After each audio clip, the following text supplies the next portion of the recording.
कहानी इच्छा। हर दिल की आवाज। हर सुबह सूरज उगता है, हर शाम चांद निकलता है, और ठीक वैसे ही हर इंसान के भीतर कोई इच्छा जागती है। कोई कहता है मुझे बड़ा आदमी बनना है, कोई कहता है बस चैन की नींद मिल जाए, कोई दुनिया बदलना चाहता है, कोई खुद को, कोई एक नाम कमाना चाहता है, कोई एक नाम बचाना चाहता है। लेकिन सवाल ये है, क्या हम सच में जानते हैं कि हमारी असली इच्छा क्या है? यही प्रश्न उठाया था स्वामी राजेंद्र देव जी महाराज ने, और दिया उसका उत्तर अपने दर्शन में। इच्छा पूर्ति दर्शन पहला सार्वभौमिक सत्य। बचपन की इच्छा। बचपन में इच्छा सीधी होती है, एक खिलौना चाहिए, एक रंग चाहिए, एक गोद चाहिए। कभी कभी बस माँ का ध्यान चाहिए, बस थोड़ा सा हंसने वाला वक्त चाहिए। बचपन की इच्छा में लालच नहीं होता, बस प्यार होता है। स्वामी जी कहते हैं, शुद्ध इच्छा वह होती है जिसमें चाह से ज्यादा सच्चाई होती है। जवानी की इच्छा।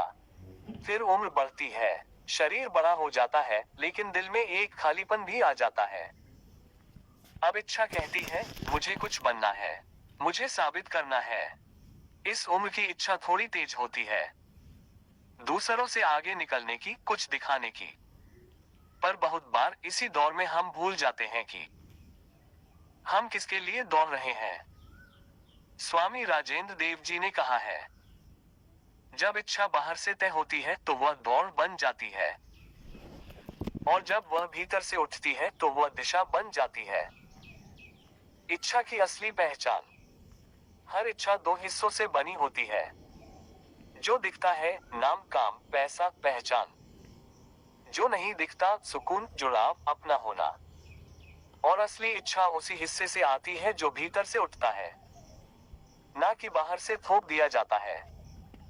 इसी को इच्छा पूर्ति दर्शन में आत्मैज कहा गया है। इच्छा का वह रूप जो आत्मा से उपजा है, वही सत्य है। अधूरी इच्छाएं। हर इंसान के पास कोई न कोई अधूरी इच्छा होती है।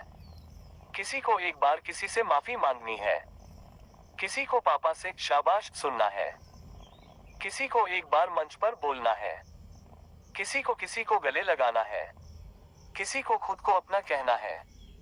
लेकिन जिंदगी की रफ्तार में हम इसे टालते जाते हैं, और धीरे धीरे ये छोटी सी इच्छा भी एक भारी बोझ बन जाती है। और फिर कभी एक हादसा, कभी एक झटका, कभी एक चुप्पी हमसे सवाल पूछती है, तू खुद के लिए कब जिएगा?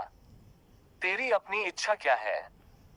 स्वामी राजेंद्र देव जी महाराज कहते हैं, जिस दिन तुम अपनी सच्ची इच्छा को पहचान लोगे, उस दिन तुम दूसरों से तुलना करना बंद कर दोगे। कहानी का मोड़। रमेश एक स्कूल टीचर था। 40 साल तक बच्चों को पढ़ाया। सब कहते बहुत अच्छा पढ़ाता है, लेकिन रिटायरमेंट के बाद भी उसके अंदर कुछ अधूरा था। उसकी असली इच्छा थी खुद एक किताब लिखना।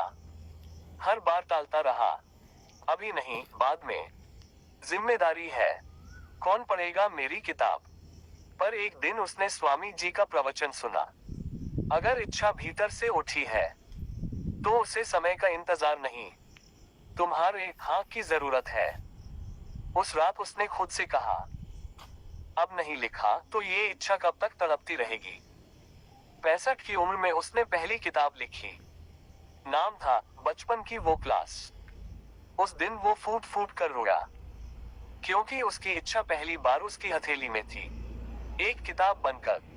निष्कर्ष, हर इंसान की इच्छा। हर इंसान के अंदर एक सच्ची, सीधी, छोटी सी इच्छा होती है, जो दुनिया के शोर में अक्सर दब जाती है, लेकिन वो मरती नहीं। वो कभी एक गाने की तरह लौटती है, कभी एक सपना बनकर आती है, कभी किसी और को देखकर जल उठती है, कभी किसी शांत दोपहर में मन में उभरती है। और अगर तुम उसे सुन लो, पहचान लो, तो वही इच्छा तुम्हें तुम बना देती है। सीख, इच्छा पूर्ति दर्शन की रोशनी में। तारांकन, इच्छा को पूरा करना ही जीवन का लक्ष्य नहीं है। असली बात है उस इच्छा को पहचानना जो तुम्हारे अपने दिल से निकली हो। और जब वह इच्छा आत्मा से उपजे, तो उसकी पूर्ति सिर्फ सफलता नहीं, पूर्णता बन जाती है।